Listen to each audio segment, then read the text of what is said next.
How to update games on Nintendo Switch. Let's jump right into the video. In this video, I'm going to show you both manual and automatic way on how you can update games on Nintendo Switch.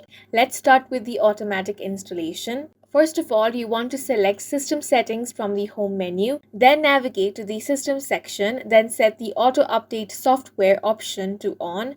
Updates to install software will be downloaded automatically while Nintendo Switch system is connected to the internet. If you want to do this manually, then for the manual installation, check that the Nintendo Switch console is connected to the internet. From the Home menu, select the icon for software you wish to update without starting the game or application. Press the plus or minus button on your controller. Now select Software Update followed by Via the Internet. Once you do that, your manual installation process will be completed.